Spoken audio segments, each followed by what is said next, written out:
Hey everybody, welcome to the Wednesday night, May 18th live stream for studentloanjustice.org. We're glad that you found us. If you're new to the group, welcome. What took you so long? We are the oldest and largest and in many ways only, and the first, I should say, grassroots group fighting only and absolutely for student loan justice. That means two things. Number one, the return of bankruptcy protections to all student loans. Nobody wants to file. We've got to have that chit of power on our side if we're going to see any meaningful loan cancellation down the road. Second thing, as I just said, student loan cancellation. We started the petition in March 2020, which ignited the conversation about canceling student loans by executive order. Believe it or not, that happened here first.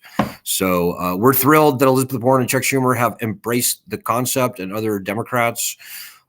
We are a fiercely non-partisan group, by the way, so whatever your political stripes may be they anarchist or communist or libertarian or green or democratic or Republican, you are more than welcome here on this group. We're very glad you're here. Spread the word about this group. But whatever your political stripes are,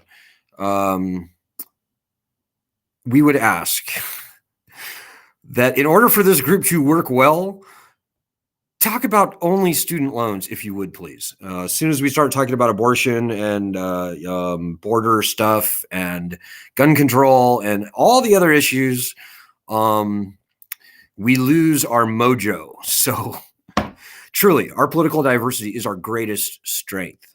And we're thrilled that we've been featured both on NPR and Fox News over the years and everything in between. So,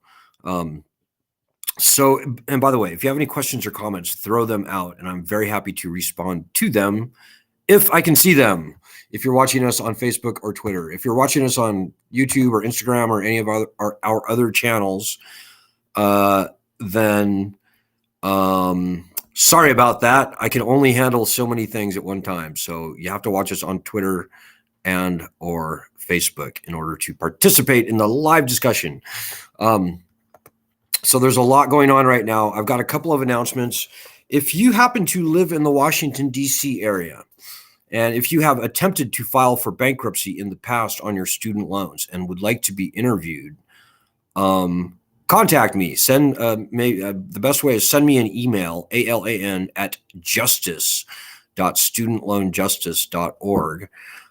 This is for something kind of impressive. So we'll see how that goes. But if in general you have any story that you'd like to relay to us, you can always send them to alan@studentloanjustice.org, justice@studentloanjustice.org. We like to post some of our more compelling member submissions on our group, and I think that you'll find a very compassionate audience. There's a lot of bad people against us, and they love to attack the borrowers, and you won't get that on our group. We are on your side only and absolutely, and don't forget that. You're hopefully in a fairly safe space. We get some creepy people creeping around our group from time to time, and we try and kick them out as soon as we find them. But hopefully they are to a minimum. So yeah, welcome. We're glad you're here. While I'm ranting or whatever, if you would text PSQ VFQ to 50409 right there, that would be helpful. That's our resist bot. We rarely use it, but it would be very good if people would get in the habit of doing that. We've got very key legislation going right now, guys. S2598 will return bankruptcy protections to student loans, federal student loans that are over 10 years old. It's not a perfect bill. It's a great bill, though. It's the best bill we've had to fight for in 17 long years. And so anything that you can do, whether you want your loans canceled, whether you want some middling workout, break on interest or something like that, or whether you've had enough and you need to file for bankruptcy, whatever you need, we've got to get the threat of bankruptcy back on our side first, which brings me to the topic of tonight, which is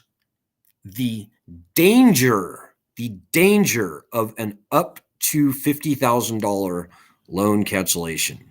Now, hopefully, those of you who have seen our live streams in the past should know exactly what I'm about to say. So here's the deal, guys. We've been doing this for 17 years now. We have seen the bad guys foist this very same trick on us over and over again over the years. And the trick is to foist, there's no better word for it, foist a fake loan cancellation gimmick on the people as a cheap substitute for the bankruptcy rights that the founding fathers called for ahead of the power to declare war and raise an army in the Constitution. Nobody wants to file for bankruptcy, least of all me, least of all you. But the founders knew that having the threat of bankruptcy on one's side is the key to having a good faith, fair playing field. If you take bankruptcy protections away from a loan, it gives the lending side a license to steal. And that's what's happened with the federal student loan program, guys, and private loans as well. Private loans were stripped of bankruptcy rights in 2005. So we have these just ridiculous, insane stories where people borrow like $26,000 and they get screwed around and screwed around and screwed around. They wind up paying $100,000 back on this $26,000 loan, and they still owe over $100,000 on the debt. I'm not kidding you. That's not even an exaggeration. We have more borrowers like that than I can even shake a stick at. That is the key to this whole problem. So let me just check and see what comments I can find here. Hey, Terry Dodd is with us tonight, as is Kyle Smith and Vanji Unruh. To this whole problem. Who all of these good people are fierce student loan justice warriors, I might add. And to that point, if you forget everything I say tonight, go to our website and do our daily actions. Go to our website, studentloanjustice.org. Do our daily actions. Things are heating up on this battle right now. And these are your loans. This is your battle. Nothing good happens when you sit there and wait and watch and worry and eat popcorn and read junk like Forbes magazine. It never works that way. This is not a sit and watch proposition. This is a working, fighting group. And so I am just all the more pleased to have Terry, Joanna, Ed, our fearless co-leader, Vanji, Terry, and others here with us tonight. So there's a big danger here, guys. In 2007, for example, we were fighting for bankruptcy protections for student loans. At that point, there was no hope of fighting for loan cancellation. Just that wasn't even in the cards. Everybody was against us, right? Like I went on NPR in I think 2008 or 9. And even from NPR, supposedly a friendly audience, and again, we're a nonpartisan group, but supposedly from a friendly audience, like the calls against us were like 10 against 1. 1 for us, 10 against us. They're like, well, when you borrow money, you should really pay it back. And, the taxpayers and this and that. People just did not understand. Kyle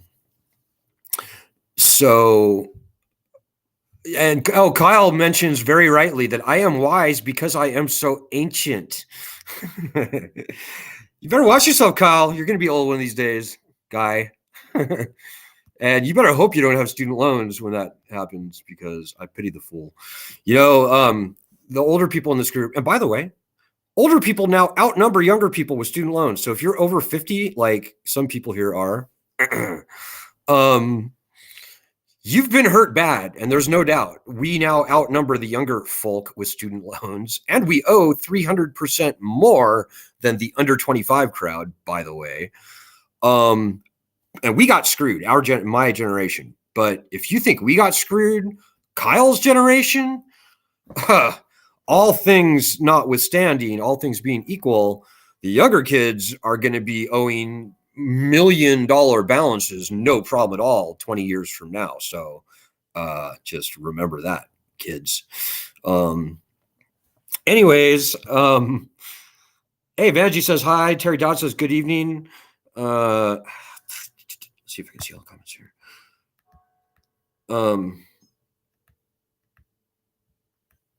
Joanna Kern says, Alan Collins, have you a recent interview with The Economist? If you're asking whether we've been interviewed by The Economist, which is a magazine, no, we have not been. The Economist is essentially an elitist publication. Not saying that's that would put us out of the running, but no, we have not. I have spoken with many economists on this issue, and quite frankly, I know of almost no economists who know this issue very well. Like we have these jokers, like aligned against us, these economists, like Larry Summers, former Treasury Secretary, former president of Harvard University, and he's flapping his lips saying that student loan cancellation will benefit the wealthy, Larry Summers says. That is an out and out and provable lie. Canceling student loans will largely benefit the unwealthy, by the way, and we have all the data to prove it. The bottom 80% of earners hold 75% of that debt. And quite frankly, I think they hold far more than that. Despite some recent data from the Brookings Institute that people like Adam Looney, one of the worst people in the world on this issue, would have us believe. But even believing his numbers, canceling student loans will largely benefit the unwealthy. And by the way, wealthy people, they don't get student loans, point blank, period. And the wealthiest among us student loan borrowers, in other words, the people who earn over $100,000 a year, they don't tend to be these young doctors and lawyers that everybody shouts about in the press. They tend to be people in their 50s and 60s who have been ruined by these loans for years, if not, well, decades, in fact, decades. So are they wealthy? No, they're not. Do they earn over 100 grand a year? Yeah. Okay. Yeah, they do. Does that mean that somebody who has already repaid $100,000 on a $26,000 student loan should start writing checks and pay another $132,000 on that $26,000 loan? No, it doesn't. And that's a very real example of somebody who is very close to us, by the way. I'm not going to say her name, but I think I've outed her before, but anyways. So back to the trick, guys. Our opponents, the student loan swamp, they would like nothing more than to do a fake loan cancellation and keep bankruptcy gone from this cash cow of theirs. They played this trick on us, including some student advocacy groups in 2007. They played it again in 2011, like right around the time of Occupy Wall Street. They're trying to play it again. In their perfect world scenario, and they are massaging the press to make exactly this happen. They would like to see Biden at the 11th hour, maybe tomorrow, but probably just before early voting starts in November is my best guess. They would like to see Biden come out and say, ladies and gentlemen, I've had a change of heart. I am now going to cancel up to $50,000 in student loan debt. And the band will cheer and the parade will go by and the horns will blow. Ticker tape and the confetti and the champagne and all that stuff will happen. And you know what actually will happen? Almost nothing for almost everyone, ultimately. But of course, we won't find that out until, well, after the election.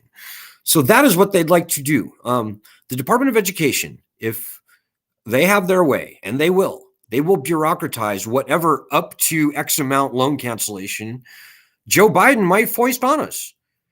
After the election, they'll say, yeah, I know I said up to $50,000, but you get $3,000. You get nothing because you earned too much. You earned $80,000 a year, so you get $6,000. It'll be like that. You get nothing because X, Y, and Z.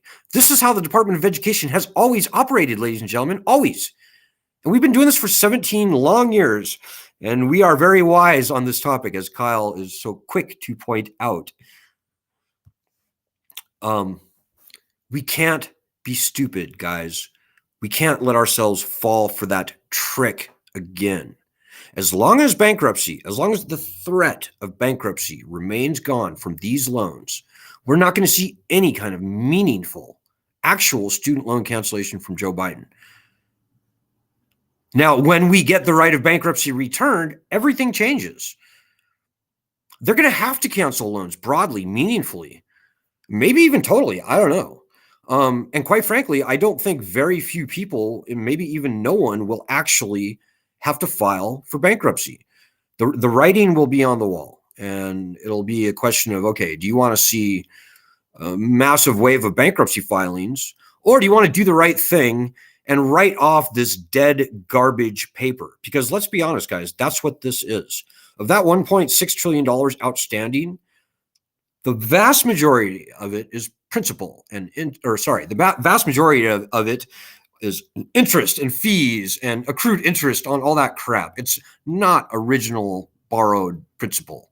So in other words, the federal government is not going to be actually losing much money, maybe even no money, if they were to cancel these loans entirely. And that is what needs to happen, ladies and gentlemen. Will there be a few younger people, young doctors, lawyers who get a very sweetheart deal out of this?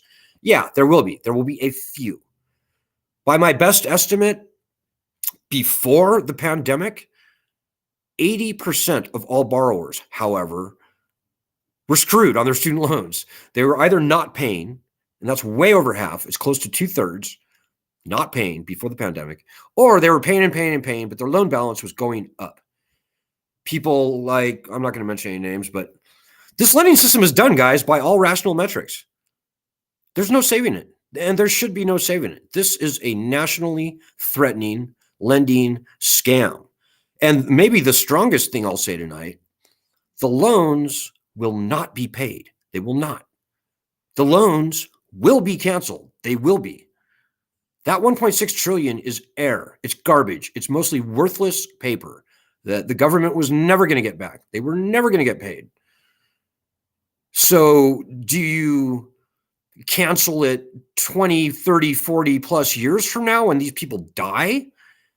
Or do you cancel it now and allow these people to get on with their lives? I think you do the former, obviously. It makes no sense to hold back 45 million people. And by the way, 80% of 45 million people is like 36 million people. That's 36 million people losing, and that's only federal loans. 36 million people losing sleep over their federal student loans before the pandemic. That's before. That's only gone up, guys. It's only gone up. So we're talking something close to 40 million people, federal loans only, 40 million people losing sleep over their loans. That makes us by far and away the largest untethered voting bloc in U.S. history. We could damn near elect a president on our own with 40 million distressed student loan voters. Those are some big numbers, guys. And right now, both of the political parties are doing exactly the wrong thing. The Democrats are stringing us along saying feel-good things. They're like, oh, we might do 10,000. We might do $50,000. We might do up to $50,000. And I'm here to tell you, ladies and gentlemen, that is an artificial manufactured bound. And even the upper bound, up to $50,000, is nonsense. It's ridiculous. It'll come to almost nothing for almost everyone. Please don't forget that. You know, hear me now, believe me later, but please just believe me now. We've been doing this for a long time. Ask Ed or any of the people who've been on our group for any length of time. We've seen this trick before, ladies and gentlemen. We can't fall for it. In fact, the biggest danger for us, my biggest fear is that we will not get bankruptcy protections returned by November or by the end of the year. And they'll do some nonsense, fake student loan cancellation, and this lending system will persist. You know, the lending system has failed, guys. As I said, 80% of everybody was underwater before the pandemic. 2/3 weren't even making payments before the pandemic. The default rate, even before the pandemic, this is all pre-pandemic numbers I'm throwing at you here. even before the pandemic, the default rate for everybody walking around with student loans was going to be like 70, 75% or so. That's only going up. You know, the subprime home mortgage default rate was 20%. So we're way more than triple that now. The lending system is done. It's a dead man walking, call it whatever you want. Before the pandemic, 2/3 of everyone was not paying. Right now, today, almost nobody is paying.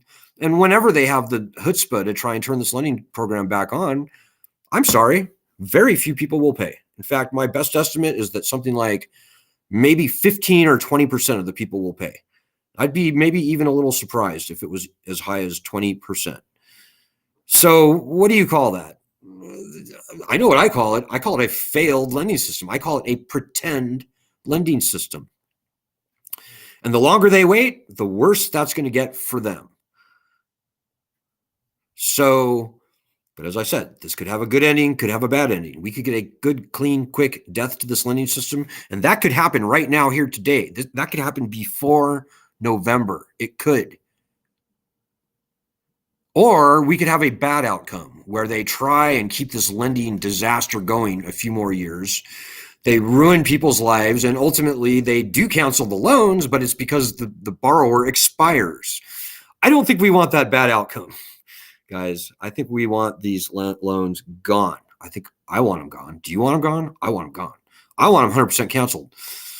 None of that stuff, none of those good things are going to happen unless and until we get the threat of bankruptcy back on our side. Whether you would ever or never file has nothing to do with anything. What's important is that we get the right returned. So, you know, and people ask me sometimes, what would you rather have, bankruptcy or loan cancellation? I'm saying, and I would say if the choice is between an up to any amount of money, loan cancellation, up to being the operative words there, and getting our constitutional bankruptcy rights back, I would take bankruptcy 1,000% of the time. Bankruptcy is way more important than any fake loan cancellation. Now, the two are not opposing concepts. That is a very important policy point here. A lot of people, who I quite frankly, I suspect their motives. I think they work for the bad guys. But there's a lot of people out there. Some people out there are saying, oh no, they're trying to pit bankruptcy and cancellation against each other. And that is completely asinine and ridiculous. Bankruptcy and loan cancellation are not competing concepts. They are simpatico. And in fact, the latter depends upon the former. We will not see meaningful cancellation until and unless we get the right of bankruptcy returned to us. And that is the most important thing I'll say tonight. So I see we have quite a few more comments here. But I would love to talk to The Economist. There's many unbroken stories that The Economist could and should be breaking. Like what I said earlier about older people outnumbering younger people with student loans, about nearly 2/3 of all borrowers not making payments before the pandemic. These are all unbroken stories in the media, guys. You heard it here first. And we've broken news all over the place. We've broken news on 60 Minutes. We've broken news in the Wall Street Journal, Inside Higher Ed, the Chronicle of Higher Education, many other places. We have the quality of our research is second to none. And that is the strongest point of thing. That's the strongest thing that I could say as far as the credibility of this group. So when we make claims like that, rest assured they are true. Most student loan borrowers are either Republican or independent. That's actually true. It's a little bit tricky language there because we're lumping the Republicans and the independents together, and those together exceed the Democrats. So, but nonetheless, it's true. So we're not talking about young, liberal, elitist snowflakes carrying around this debt mostly. We're talking about older, either conservative or Republican, tending a little bit, but certainly a very bipartisan group of people, both Republicans and Democrats. So, hey, Leslie Fishman says, hey, Leslie, how are you? Leslie Fishman asks, do you have any recommendations to contact senators' offices for a live person instead of voicemail? It can be tricky. I would say, Leslie, you're better off calling not the Washington, D.C. office, but rather call one of their branch offices in your state. You're much more likely to get either a call back or get a living, breathing human being to actually answer the phone when you call their local chapters. And do that. Make them feel your pain. These people are supposed to be working for us. S-2598 is a Senate bill. And it's a great bill. It's got bipartisan support. It's got more Republicans on it than Democrats. And that's a very unique and treasured characteristic there. You know, like I said, we're a nonpartisan group, but historically the Republicans have tended to oppose us. That continues here today, certainly on student loan cancellation. But we've got to have senators on our side, ladies and gentlemen. In fact, this week, if you go to our website, go to our daily actions, you will see this week we are blitzing our senators. Help with that. Call both of your senators this week and tell them in as strong as terms as possible to co-sponsor and or push S-2598. It is the key to everything, ladies and gentlemen. It's the difference between actually getting your loans canceled and getting another trick foisted upon us and getting years or decades added on to this ridiculous nonsense that are the unfortunate guinea pigs of. So that's my best advice there, Leslie. Oh, we've got a ton of comments. I may not be able to get through all the comments tonight, guys. I'm just telling you right now. Oh, by the way, I'm wearing my North Carolina sweater here. The North Carolina primaries were yesterday, and I am very pleased to report that a very bad guy in North Carolina, Madison Cawthorn, lost his Republican primary last night. Madison was not a good guy. I don't know where he stands on the other issues. I don't care. On the student loan issue, this guy was a bad guy. And so I could not be happier that the good people of North Carolina rejected this guy. Still a long ways to go in North Carolina. We still have some very bad people there, like Virginia Fox and Ted Budd and others. But anyways, and by the way, if you are a Republican, as I said, we're a nonpartisan group. We need you to fight even harder than other people if you are a sort of badge-wearing conservative. Conservatives are way too quiet on this issue. They just are. There's no good reason for this to be a partisan food fight in Washington, D.C. There's no good reason for the Democrats be saying loan cancellation and all the Republicans say, get a job, pay your bills, deadbeat. There's no good reason for that. The worst hurt states are southern red states. As I said before, over half of all student loan borrowers are either Republican or independent. So I don't know what it is, human nature or something, but conservatives just seem to be way quieter about this issue. And that is not doing anybody any good. We can't let the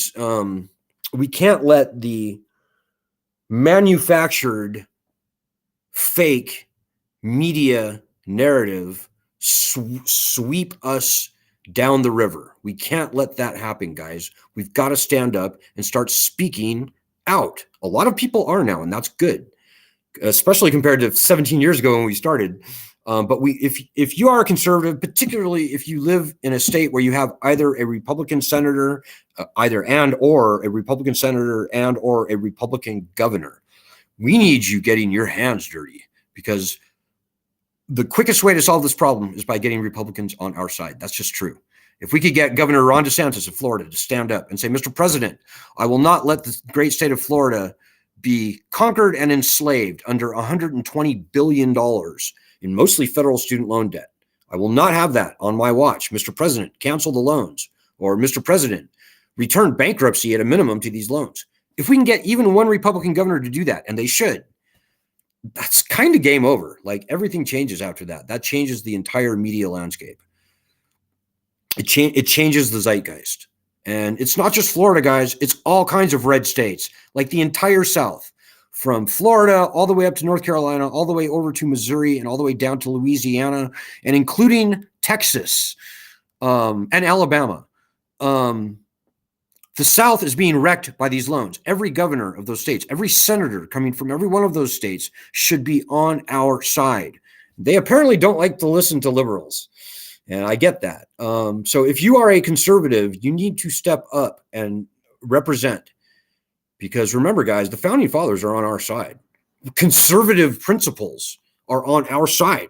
We're fighting the worst big government lending scam in the history of this country. So you should be, as a conservative, you should be very proud to be fighting this fight. Arguably, we're kind of fighting the colleges, right? These liberal bastions of communism or whatever the conservatives think. We're opposed to the colleges. We are. I mean, this is the college's cash cow. And why are these Republican senators and governors supporting that? That's not conservative. We're conservative. We're more conservative than them. So you, as a conservative, should be very proud to be helping us fight. And I hope you will do what we do and go into the lion's den on this. That's where I think this battle is won most quickly and efficiently. We can preach to the Democrats, preach to the choir all day long, and what's that going to get us? That's going to get us up to $50,000, which is nonsense. Or we can go into the lion's den and convince the people who are opposed to us. Then everything changes and we win. So just think about that.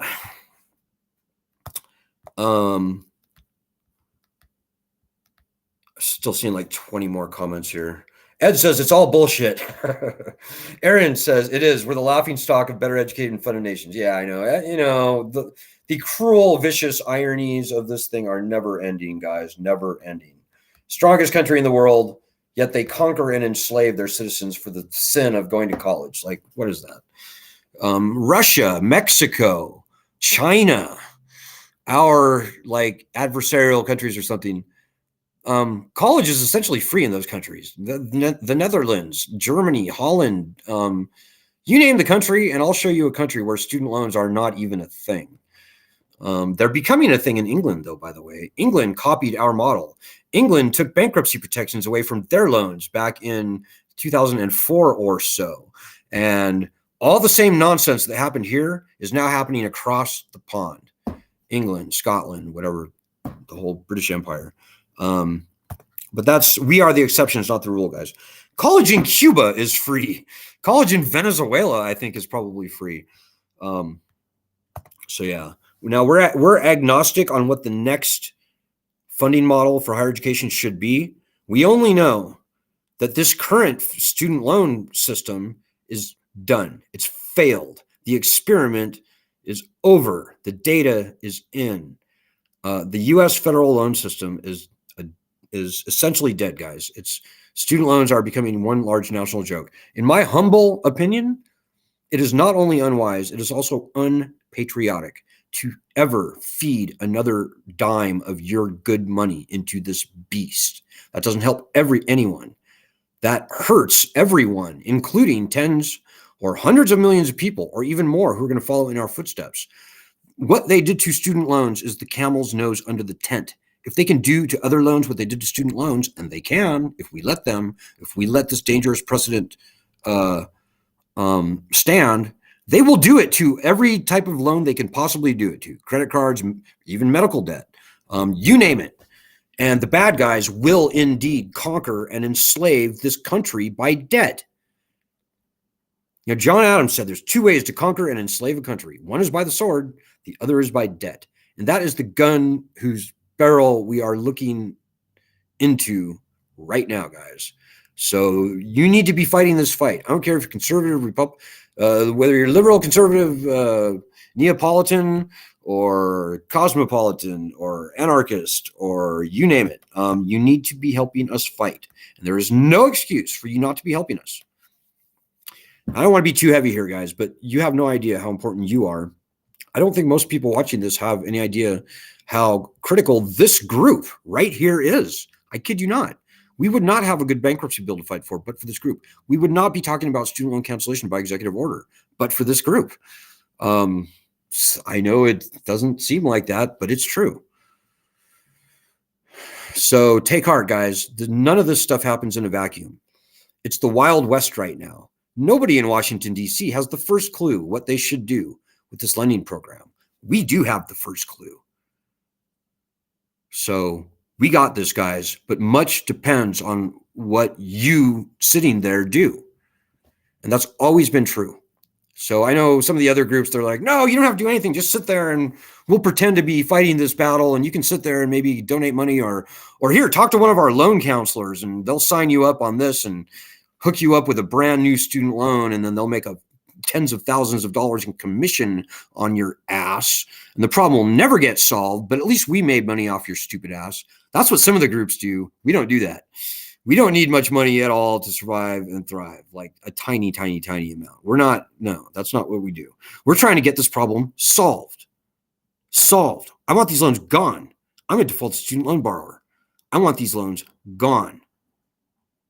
And so don't allow yourself to fall into the trap of being distracted, immobilized, hypnotized by Forbes magazine or any huckster on the internet who says, oh, we're going to solve this problem. Just sign here and whatever, sit back, relax. No, that's not the way this problem will get solved. You got to own this problem. You got to fight this battle because this is your fight. And if you don't fight, we will lose. Now, it's fun to fight this fight. It's cathartic. It's the right thing to do on every single level. We're fighting not only for ourselves, we're fighting for 45 million other people. 44 million of them who don't know about us, 1 million do, and many more of those million people who are in our little club need to be fighting, by the way. And if that's you, but please help us. Everybody I see here tonight, Joanna, Vanjie, they're not, devoting full time to this like I am and so forth, but they're spending some serious time fighting this battle. And I think they will probably tell you, it feels very good to fight. It's liberating. It's cathartic. It helps with stress and stuff. And we're winning. For the first 14, 15 years of our existence, it was a very difficult battle for us. But we've never been in a better position right now, here tonight, as I'm speaking to you right now. Our legislation has never been closer to passage than right now. But you got to help us. You've got to help us fight. At the minimum, you would go to our website and do at least a week, if not a month worth of our daily actions. At a minimum, you would go to our Medium platform and spend an evening or maybe two and read the most recent 5, 6, 7 articles that we've written. This will make you a very fit and fine student loan justice warrior. Armed with just a little bit of knowledge, you can shut down all the haters on the internet with ease. We've got a very strong argument, ladies and gentlemen. We've been sharpening this sword for many years. It is nuclear strength at this point. It's like if you dropped our blade, it would go through a potato like nothing, like it was air. Like that's how strong our argument is. But we've got to show up and we've got to make our argument. Otherwise, we get overwhelmed by all the media nonsense out there. And by the way, don't read Forbes magazine. Just don't do it. They are garbage. Most of the mainstream media is garbage, by the way. So yeah, go to our Medium, do that. Do that text thing too. Our resist bot. That's very important. So yeah, guys, we're in a dangerous place, but we're also in the best place we've ever been in the 17-year history of our organization. So buck up and remember, if you aren't helping and if you haven't helped and if you don't help, then you should feel bad. You should feel guilty. You should feel guilty. Shame on you if you're not helping. And nobody's going to pull your weight for you. And I don't want to be the heavy here, guys, but truly, that's always been true, always will be true. This problem is not going to solve itself. It's never been that way. We have opposition, and they will make sure that very dangerous trick that could very well be played on us, much depends what we do or don't do in the next few months. That could happen. You don't want to be the guy 5 years from now saying, wow, I really should have gotten off my ass instead of sitting on my ass, reading Forbes magazine and like signing up for some nonsense debt coach or whatever, some bullshit that never got you anywhere. You don't want to be that person. Trust me, trust me, trust me. And Ed McKinley says, leave messages if necessary. Voicemails are fine. If you call your senator and you get a voicemail, fine. Leave a voicemail. Be strong. Joanna is going to do something with Ron DeSantis. That's great, Joanna. I appreciate that. Make something happen. If you live in Georgia, Florida, Alabama, Texas, Missouri, North, South Carolina, Tennessee, Arkansas, Oklahoma, New Orleans, Louisiana. Did I say Florida? Georgia is the worst. Mississippi. If you live in any of those states, you need to fight even a little harder still. Because, guys, we are the pioneers, and you can't unhear that. I know it seems like we have, at least on paper, we have over 1 million people in our group, but I'm here to tell you guys, in many ways, it's just us. We can't count on those 1 million people. You can only count on yourself. And so you've got to pull a little more than your weight. We are the pioneers. We are the tip of the spear. We are the spear. We are the eye of the storm. We are the storm. And nothing good would be happening right now but for the efforts of the good people on this group. Like Doug Rostafin, how are you, Ed, Doug? Doug in Indiana, by the way, another bad state. So, okay, guys, I'm going to leave it there at that tonight. I hope that I was clear. Maybe the very last thing I will say, go to our website, do our daily actions, get a Twitter account, by the way. Most of the stuff we do is on Twitter. I hate Twitter. You hate Twitter. Get a Twitter account. It helps. Twitter actually is working for us right now. We just had a great meeting today with a White House reporter that we met through Twitter. So this stuff really, really does work. But yeah, go to our website, do our daily actions. Maybe the very final thing I'll say is if you could donate right now, it would be super helpful. We require very little, tiny amounts of money to survive. But we have some current bills, utility related, that we need to raise by Friday. So anything you can do helps. studentloanjustice.org/donate. You won't see that link on the website. We don't even publish it. So please just go there. studentloanjustice.org, donate, and throw in a couple bucks. All right, guys. I'm stoked. I hope you are too. We're getting close. I'm ready to be done. I'm ready to be done. I'm ready to move on with my life and get these student loans in the rear view mirror. Are you not also? So good luck. Keep us posted as to your achievements. Make it happen. We're with you. We're behind you 100% of the way. So good luck. Godspeed.